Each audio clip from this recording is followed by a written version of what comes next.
전직 국회의원, 보좌관, 전직 정치 전문 기자와 함께 정치권 상황에 하이킥을 날리는 정치 토크쇼 거침없이 하이킥. 장성철 공감과 논쟁 정책센터 소장, 김보협 정치 전문 기자 두 분과 함께합니다. 어서 오세요, 두 분. 안녕하십니까. 안녕하세요. 네, 지금 유튜브로 생중계가 방송되고 있습니다. 저희 모습을 보고 싶으신 분들은요, 유튜브에서 표창원의 뉴스 하이킥 검색해서 들어오시면 되겠습니다. 자, 그럼 오늘의 이슈 준비된 내용부터 들어볼까요? 친문이면서도 비주류로 분류되는 송 후보는 정권 재창출을 위해 무엇보다 유능한 개혁을 하겠다고 밝혔습니다. 처절한 자기 반성을 통한 개혁과 혁신만이 우리 민주당을 살릴 수 있습니다. 국민의 불안을 해소해야 합니다. 이를 위해 부동산과 백신, 반도체, 기후변화. 네, 방금 들으신 내용대로 어제 민주당의 새로운 당대표가 선출됐습니다. 송영길 의원.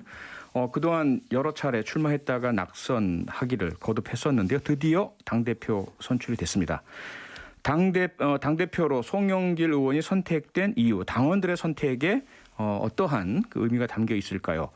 장성철 소장님, 어떻게 보세요? 두 가지로 봐요. 하나는 인지도에서 이겼다라는 생각이 들었고요. 인지도. 네, 두 번째는요. 강성 지도부가 들어서는 것에 대해서 당원 대의원들이 좀 우려와 걱정을 하지 않았을까라는 생각이 듭니다. 아하. 표 분산을 보니까요. 예. 대의원 일반 당원에서는 송영길 후보가 이겼더라고요. 네. 권리당원에서는 홍영표 의원이 이기고 예. 그런 거 보면 조금 좀 합리성 있는 전략적인 투표를 하지 않았을까라고 추측해 봅니다. 네, 인지도와 합리성, 정략적인 선택, 이 두 가지가 이유다라고 주셨고요.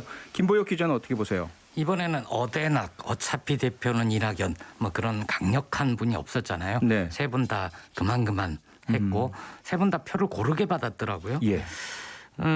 이 인지도 면에서 송영길 후보가 앞섰다. 거기에 대해서 동의를 합니다. 네. 그런데 이제 합리성 면에서는 저는 이번 투표 결과를 말씀해 주셨는데 대의원과 일반 당원 여론조사에서는 송영길 후보가 앞서고 예. 그리고 권리당원 그리고 일반 국민 여론조사에서는 홍영표 후보가 앞섰거든요. 예. 그런 결과를 보면 그동안 권리당원, 강성당원 얘기를 하면서 당심과 민심이 멀어지고 있다. 이런 얘기는 사실과 다른 결과가 나온 거 아닌가. 아니에요.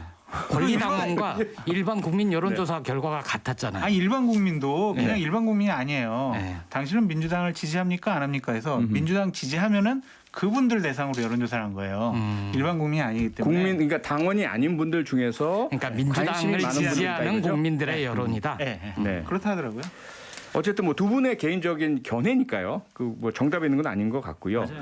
다만 두 분 다 인지도 면에서 송영길 후보가 앞섰다라고 말씀 주셨는데 세 번이나 홍영표 떨어졌잖아요. 후보도, 예? 그리고 세 번이나 떨어져서 아. 동정표도 그런 있는 부분 겁니다. 동정표가 포함돼서 그러니까 예. 당원들 같은 경우에는 아유 저분 또 나왔는데 예. 당대표 나왔는데 아 이번에 또 떨어지면 미안하네. 동정심도 있었을 것 같고 네. 또 이름도 많이 들어봤고요. 홍영표 대표께서 원내대표 하시면서 열심히 네. 이 집권 세력의 여러 가지 개혁 정책을 입법화를 많이 시켰지만 예. 그래도 좀 인지도 면에서는 좀 딸리지 않았을까? 대중적 인지도 면에서 네. 그 네, 친문 알겠습니다. 비주류니 강성 친문이니 이런 데 대해서 좀 별로 동의하지는 않는데요. 예. 파란색이냐 푸른색이냐 군천색이냐 이 정도의 차이지. 송영길 대표도 예전에 선대위에서 총괄 본부장을 맡았었고 그랬죠. 예. 문 대통령이 북방경제협력위원회인가 위원장을 시켰을 거예요. 그렇죠. 예. 그런 점에서 뭐 비문이다 얘기할 수도 없고. 그건 아닌 것 같아요. 세 분 다 네. 친문이죠.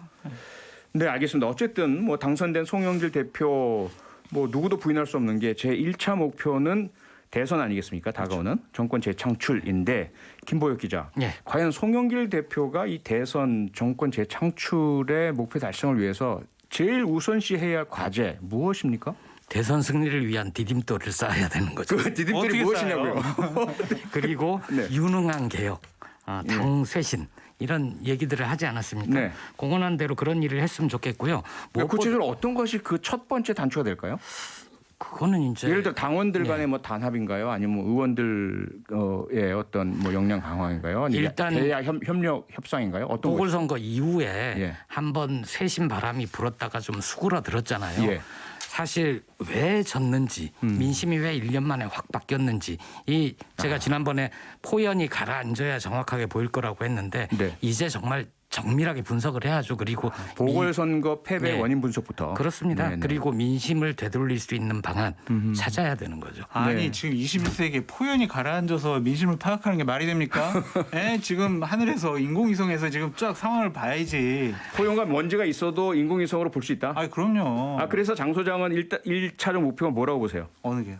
송영길 대표. 예. 송영길 대표 꼭 명심해야 될 게 있어요. 예. 전 두 가지인데 하나는 넘버 원이 송영길 대표, 넘버 투가 윤호중 원내대표잖아요. 네. 윤호중 원내대표랑 갈등 관계 일으키면은요, 저 지도 체제 오래 갈 수 없어요. 완전 정말 난장판인데요. 송영길 그 당 대표긴 하지만 예. 정말 지금은 원내정당이라서 네. 윤호중 원내대표가 입법이라든지 정책이라든지 이런 것들과 관련해서 송영길 대표랑 네. 좀 케미가 안 맞으면은요. 이거 정말 산으로 가게 돼 있어요. 잠깐만요. 네. 그 말씀 듣다 보니까 바로 떠오르는 게 첫 번째는요. 네. 황교안, 나경원 그때도 두 분의- 그랬고요. 예. 예를 들면 그때 그렇죠? 예. 김무성 당대표, 원유철 원내대표. 그때도 그랬습니까? 이때도 완전 난장판이었죠. 아. 그러니까 말을 안 들어요. 상의도 예. 안 하고 원내대표가 당대표에게. 아하. 그러면요. 이거는 집권당이 상당히 어려움에 처해질 수 있다라는 네. 것과 그래서 자, 두 번째 질문요. 그렇다면 송영길 당대표 당선자와 윤호중 원내대표 사이에 혹시라도 그런 불협화음이 있을 어떠한 이유라도 있습니까? 두 분이 같이 동지의식을 갖고 정치를 해온 흔적이 없어요. 이제까지? 네. 아. 그렇기 때문에 예. 자칫 잘못하면은 청와대에서 네. 윤호중 원내대표를 카운터파트로 해서 일들을 처리해 나갈 수가 있다. 당대표 패싱. 예, 소위 말하는. 당대표가 소외될 수도 있다라는 걱정이 들고요. 네. 윤호중 원내대표가 잘해야 돼요. 그냥 어쨌든 당대표잖아요. 네. 그러니까 항상 상의하고 보고 잘하고 그래서 같이 호흡 맞춰야지 안 그러면 큰일 난다라는 말씀 드리고요. 네. 송영길 대표 또 하나 중요한 거는 이재명 지사를 어떻게 관리할 것이냐. 지금 외곽에 있지만 네. 대권 주자 1등 나오고 있잖아요. 그렇죠. 저분이 상당한 영향력을 갖고 있을 수밖에 없는 게 예. 당에서도 따르는 의원들이 많아요. 네. 그다음에 일반 국민 지지율이 제일 높아요. 무시할 수가 없잖아요. 네. 저분과도 상당한 여러 가지 상의를 하면서 일처리를 해 나가야 된다. 예를 네. 들면은 당에 있는 친문 지도부들이 최고위원들이 전당대회 좀 연기합시다. 국민의힘 11월 9일인데 우리 9월 9일 날 하면 안 돼요. 라고 해서 그 일부터 빠그라지기 시작하면요. 네. 정말 나라 그로 떨어질 것 같아요. 아하. 그 두 가지 부분을 네. 잘 조정하셔야 될 것 같아요. 김보혁 맞습니다. 기자께 질문을 좀 드릴게요. 네. 우선 지금 바로 난 말씀부터 질문을 드리자면 네. 이재명 지사 물론 표현상에 있어서 관리란 표현이 맞는지 모르겠지만 어쨌든 관계가 중요하다는 말씀을 그럼요. 이해하고요. 역으로 그러면 이재명 경기도지사 당내 가장 유력한 대선 후보는 이 당대표 선출, 송영길 대표 선출을 어떻게 바라보고 있으리라고 전망하세요? 세 분 그닥 큰 차이는 없을 겁니다. 네. 근데 이제 정말 중요한 말씀하셨는데 지금 당 대표에게 가장 중요한 역할 중에 하나는 공정한 경선 관리거든요. 네. 후보자 간에 룰 합의가 되지 않은 상태에서 뭐 대선 경선을 연말이나 연초로 미루자 이렇게 결정하기는 힘들 거 없고요. 네. 그 대표 맘대로 되지도 않을 겁니다. 예. 또 하나 중요한 거는 대표는 대선 국면에선 조연 역할을 해야 되거든요. 예. 대선 후보가 빛나야 되고 그럼요. 일은 자기가 열심히 하고 공은 모두 대선 후보에게 돌려서 그 대선 후보가 빛나게 해줘야 되는데 네. 송영길 대표가 좀 목소리가 큰 분이에요. 그래서 체구도 크시고, 예, 목소리도 혹시라도 자신을 앞세우면 아하. 안 된다 이런 말씀드리고 싶습니다. 또 하나 질문 드리고 싶은 게 네. 좀 전에 장성철 소장이 말씀하신 첫 번째 과제가 원내대표와의 관계였습니다. 예. 윤호중 원내대표와 뭔가 겹치는 과거 정치 경력이 안 보인다. 그래서 우려가 된다. 그렇습니까? 어떻게 보세요? 나이는 저기 원내대표가 더 많죠. 네. 그리고 송영길 대표는 2000년에 두 분이 동갑이라고 합니다. 아 그런가요? 네. 영입이 됐고 예. 그다음에 원내대표는 당직자로 시작을 해서 컸거든요. 예. 뭐 학교도 다르고 겹치지는 않지만 제 생각에 두 분이 어떤 정치적인 색깔이 달라서 정책적 차별성이 있어서 갈등하거나 그럴 것 같지는 않습니다. 근데 그렇습니까? 저는 좀 두 분의 첫 일성이 좀 달라요. 예를 들면 송영길 대표 같은 경우에는 민심을 반영하는 이러한 개혁을 하자라고 네. 했는데 예. 윤호중 원내대표 같은 경우에는 검찰 개혁, 언론 개혁 이런 식으로 지금까지 스탠스를 계속 유지하거든요. 예. 이 부분에서 좀 차별성이 있을 것 같고 아하. 민심을 등에 업지 않고서 그걸 할 수가 없잖아요. 그럼 지금까지 집권 세력이 민심을 등에 업고 그러면 개혁을 추진했습니까? 문제는 그것도 하고 예. 민생 개혁을 유능한 개혁을 더 잘했어야 되는데 오로지 검찰 개혁만 하는 것처럼 비친 게 잘못인 거죠. 모르실 말씀입니다. 예. 그래서 제가 이재명 지사 쪽에 좀 아는 분이 있어서 또 네. 이것도 구설수 오르는 거 아닌가 모르겠는데 그 송영길 당대표 송영길 의원이 당대표 돼서 자기네들은 휴했대요. 다행이다. 다행이다고. 예. 왜냐하면 홍영표 의원께서 예. 당대표가 됐으면 정말 자기네들 큰일 날 뻔했다. 네. 강성 친문 입장을 대변하는 윤호중 원내대표, 예. 강성 친문 입장을 대변하는 홍영표 당대표, 네. 이 분들이 당의 원투라면은 예. 자기네들에게 상당히 좀 불리하고 부담스럽다. 어려울 수가 있을 것 같다라고 네. 생각을 했었대요. 예. 잠깐만요. 일단은 이 전에 들으신 말씀이라서 물론 이제 취재원 보호는 필요합니다. 그래도 어느 정도 뭔가 출처에 제가 정말 정확하게 제가 꾸며내진 않습니다. 네네. 제가 소설을 쓰는 건 아니고요. 예. 그분들이 그런 얘기를 하시더라고요. 그래서 음흠. 다행이다라고 이렇게 얘기하시더라고요. 알겠습니다. 네, 뭐 일단 여당 이야기는 여기서 잠깐 마무리하고요. 거침없이 하이킥 두 번째 주제로 넘어가겠습니다. 먼저 준비된 내용부터 들어보시죠. 반드시 국민들의 지지를 얻어내고 내년 대선에서 이겨서 대한민국의 정통성을 회복하고 목숨 걸고 앞장서서 싸울 것은 싸우고 김신임 원내대표는 초미의 관심사인 국민. 네, 방금 들으신 것은 국민의힘 김기현 원내대표 목소리였습니다. 뉴스 하이킥에 고정으로 나오셨었기 때문에 아마 청취자 여러분들 목소리 아주 잘 기억하고 계시리라 믿고요. 이번엔 그러면 국민의힘으로 한번 가보겠습니다. 김기현 원내대표가요. 문재인 대통령의 오찬 제안을 거절했다 이런 기사들이 계속 나왔습니다. 네. 장성철 소장님 어떻게 된 겁니까? 저는 제안을 한 분이나 예. 그걸 거절한 분이나 다 좀 한심하다라는 생각이 들어요. 예. 김기현 원내대표 같은 경우에는 울산시장 선거 청와대 개입 사건 가지고 막 지금 분노가 차 있잖아요. 네. 그런 분을 갑자기 이렇게 당선됐다고 해서 초청해서 오찬을 한다? 이것은 좀 맞지 않는 것 같아요. 제반적인 여건을 만들었어야 돼요. 왜냐하면 네. 청와대 지금 이진석 국정상황실장이 검찰에 이 사건 때문에 기소를 당했거든요. 예. 그런 분들 다 가만히 놔두고 밥 먹자 그러면 김기현 의원이 기분 좋겠습니까? 사전 정지 작업이 필요했었다. 그렇죠. 오세훈 박형준 시장이 가서 밥 먹는 건 문제가 되지는 않지만 이분 같은 경우에는 개인사가 있기 그럼요. 때문에 문제가 된다. 그럼요. 그러고 저는 김기현 의원도 한심한 게 예. 아니 좋다. 얼마나 하더라도. 좋다고 딱 예. 가가지고 아니 어떻게 예전에 울산시장 선거 청와대 개입 사건 이거 있지 않았습니까? 국정상황실장 검찰 기소당했는데 이 사람부터 좀 정리해야 되는 거 아닙니까?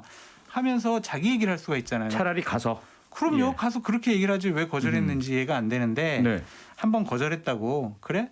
안 먹을라 엄마 이런 식으로 또 청와대가 나오는 거는 옳지 못하고 좀 넉넉한 마음으로 계속 설득해서 우리 같이 국민을 위한 협치를 합시다라고 설득을 하는 게 좋을 것 같아요. 결국은 이철희 정무수석의 역할이네요. 네. 네, 뭔가 풀어내겠죠. 그렇죠. 김보익 기자는 어떻게 보십니까? 목숨 걸고 싸우겠다고 하니까 적장의 수장과 마주 앉을 수 없다. 뭐 이런 식의 태도인 것 같고. 저는 21대 국회의원 200명 인터뷰를 할 때 김기현 의원을 만났었거든요. 예. 근데 이제 그 컨셉 자체가 자기가 왜 정치를 하는지 난 이런 정치를 하겠다. 이런 얘기를 하는 시간인데 네. 김 의원은 오로지 시간 전부를 문재인 정부를 비판하고 문 대통령을 비판하는 데 쏟은 두 분 중에 한 분이었습니다. 아, 그래요. 나머지 한 개인- 분은 또 어떤 분인가요? 있습니다. 이번에 대표 출마하시는 한 분이 또 있습니다. 그런가요? 네. 지금 이제 김기현 원내대표가 목숨 걸고 싸우겠다라는 말을 하셨다고 인용을 하셨는데 김기현 원내대표는 그 뒤에 이런 말을 했습니다. 그 싸움이 정치 투쟁이 아니라 민생 투쟁을 하겠다. 이런 이제 얘기를 했습니다. 그런데 어쨌든 두 분 말씀처럼 지금 취임하자마자 여당 그리고 대통령 청와대와 각을 상당히 날석에 세우고 있는 상태인데요. 그런 메시지가 계속 나오고 있고 이런 행보 앞서 일단 그 오찬에 대해서는 비판적으로 말씀 주셨는데 장 소장님 어떻게 보세요? 원내대표로서. 그러니까 이러한 메시지와 행보는 괜찮았어요. 그러니까 여당에서 손실보상법 네. 이거 처리 안 해준다. 이거 빨리 처리하자. 지금 코로나19 때문에 가장 불편하고 힘든 분들, 어려운 분들은 자영업자분들이다. 네. 이분을 도와주자라고 메시지를 던지고 행보를 한 거는 너무 잘했는데 예. 선을 넘은 것도 있어요. 어떤 본인이 부분이요? 원내대표잖아요. 네. 물론 당대표 권한대행이긴 하지만 여당에다가 백신, 부동산, 일자리 관련된 여야정 협의체를 만듭시다. 이거는 원내대표가 할 제안은 아니었던 것 같아요. 아하, 예. 그러니까 자기가 이제 6월 10일경쯤 국민의힘 전당대회를 통해서 새로운 당대표가 뽑힐 때인데 네. 그 전까지 당대표로서의 고난도 내가 참지 않고 휘둘르겠다라는 아하. 의지의 표현으로 보여져서 네. 상당히 좀 걱정되는 부분이 있어요. 선을 아하. 넘을까 봐. 그러니까 권한 대행으로서 어떤 내재적 한계가 있는 건데, 그렇죠. 예, 당 대표에 완전히 선출된 사람처럼 네. 당의 미래적인 그런 이야기까지 그럼요. 정책까지 막 휘두르고 있다 이런 네. 말씀이잖아요. 좀 역할을 좀 축소시켜서 생각하셔서 당 대표 경선 관리에 좀 집중하셨으면 좋겠다라는 생각이 듭니다. 네, 김보혁 기자는 그동안 뭐 정치 계속 취재하신 전문 기자로서 무수하게 많은 야당 원내대표들 보셨는데 예. 지금까지 나타난 이런 김기현 원내대표의 어떤 메시지들 어떻게 보세요? 하실 수 있는 말씀 하고 있다고 봅니다. 그리고 네. 국민들이 먹고 사는 문제 민생 투쟁하겠다 좋은 건데요. 전 대신 투정은 안 했으면 좋겠습니다. 투정. 예, 왜냐하면 법사위원장 포함해서 상임위원장 자리 그게 작물이다. 이거 내놓지 않으면 예. 국회 협조 못하겠다는 식인데 네. 그건 투정이죠. 아하. 그렇게 되는데 그게 민주당 책임만 있었던 건 아니지 않습니까? 네, 작물 그 투정이라고 표현 주셨는데 사실은 김기현 원내대표가 판사 출신입니다. 모를 리 없고요. 작물이란 것은 절도, 도둑질해서 훔친 물건이다라는 뜻이고 이것을 가지고 있으면 작물 취득죄까지 되거든요. 이런 부분들 괜찮다고 보세요, 장선 선생님? 민주당에서 할 말 했더군요. 니들이 포기했잖아. 왜 우리한테 그래? 이랬잖아요. 네. 결국에는 그때 국민의힘이 뭐 법사위원장도 중간에 협상을 하다가 이제 포기한 부분도 있고 다른 네. 상임위원장도 그렇게 했는데 작물이라는 표현은 너무 과한 것 같다. 예. 협상을 통해서 해야 된다라는 생각이 듭니다. 그러니까요. 이렇게 법사위원장을 정말 야당에서 확보하고 싶으면 좀 출발을 조금 더 협상적으로 하면 좋지 않을까 싶긴 한데요. 제가 그 안철수 대표의 국민의당과의 합당 문제에 대해서 취재를 좀 해왔는데 아, 그러세요? 좀 예. 말씀드리겠습니다. 네. 내일 만나기로 했어요. 네. 김기현 원내대표랑 안철수 대표 내일 만나기로 했는데 예. 김기현 원내대표의 입장은 이래요. 내가 권한대행일 때 합당 문제 결정 안 하겠어. 이것은 다음번 지도부가 들어서고 나서 그때 결정할 문제야라고 다음 지도부로 넘기겠다는 거고 네. 안철수 대표는 내일 네.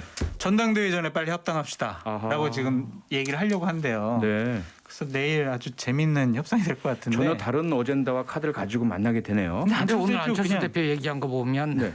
후보 단일화만 하면 된다는 식으로 야권 대통합은 후보 단일화만 하면 된다는 식으로 얘기했던데 그거랑은 좀 또 어긋나는 거. 달라요. 좀 제가 지켜봐야 파악을 될 것 했더니. 같습니다. 네, 오늘은 여기까지 하겠습니다. 거침없이 하이킥. 다음 주에도 거침없는 정치 평론은 이어집니다. 지금까지 김보협 기자, 장성철 소장 두 분과 함께했습니다. 두 분 수고하셨습니다. 감사합니다. 평일 저녁 6시 5분에 여러분을 찾아갑니다. MBC 라디오 표창원의 뉴스 하이킥.